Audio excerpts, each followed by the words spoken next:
உலக உயிர்களுக்கு உணவளிக்கும் விவசாய சொந்தங்களுக்கு ரவிசங்கரனுடைய அன்பான வணக்கம். நான் சாமி பிராண்ட் வீனஸ் இண்டஸ்ட்ரீஸ்லேருந்து பேசுகிறேன். நம்ம ஃபேக்ட்ரி வந்து தாம்பரம் பக்கத்தில் ஒரு 10 கிலோமீட்டர் தூரத்தில் தாங்க இருக்குது. இங்கேயே நமக்கு ஷோரூம் இருக்குது, ப்ரொடக்ஷனும் இங்கேயே நடத்துகிறேன்னு பண்ணுறோம். இதில் வந்து பார்த்தீங்கன்னா 63 விதமான வீடர் நம்மகிட்ட இருக்குது, 175 விதமான அட்டாச்மெண்ட்ஸ் இருக்குது. இதில் வந்து நம்ம சாதாரண நடந்து ஓட்டுற வீடர் எல்லாமே வந்து உட்காந்து ஓட்டுற வீடராக கன்வெர்ட் பண்ணிட்டு இருக்கிறோம். மக்களோட ரெக்குயர்மெண்ட்டுக்கு தகுந்த மாதிரி நடக்க முடியலன்றதுனால வந்து நம்ம அது மாதிரி உட்காந்து ஓட்டுற வீடராக மாற்றிட்டு இருக்கிறோம்.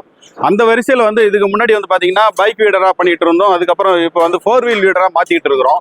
4 வீல் வீடரில் வந்து இதுக்கு முன்னாடி வந்து பெட்ரோலில் நம்ம இன்ட்ரோடியூஸ் பண்ணி விட்டுருக்கிறோம். அது நல்லா மக்கள் வாங்கி உபயோகப்படுத்திட்டு இருக்கிறாங்க. அடுத்தது வந்து டீசல், இது 9 ஹெச்பியில் வந்து நம்ம வந்து 9 ஹெச்பின்னு சொல்லலாம், 10 ஹெச்பின்னு சொல்லலாம், 10 ஹெச்பி மேக்ஸிமம் 10 ஹெச்பி வரும். இதை வந்து நம்ம 4 வீல் வீடராக மாற்றிருக்கிறோம். டிராக்டர் மாதிரி உட்காந்து எல்லா வேலையுமே பண்ணிக்கலாம். இதில் உழவு ஓட்டுறது, தொழி அடிக்கிறது, மருந்து அடிக்கிறது, இப்போ தண்ணி அரைக்கிறது, மல்ச்சிங் ஷீட் போடுறது, இந்த மாதிரி எல்லா வேலையுமே பண்ணிக்க முடியும். நன்றி, வணக்கம்.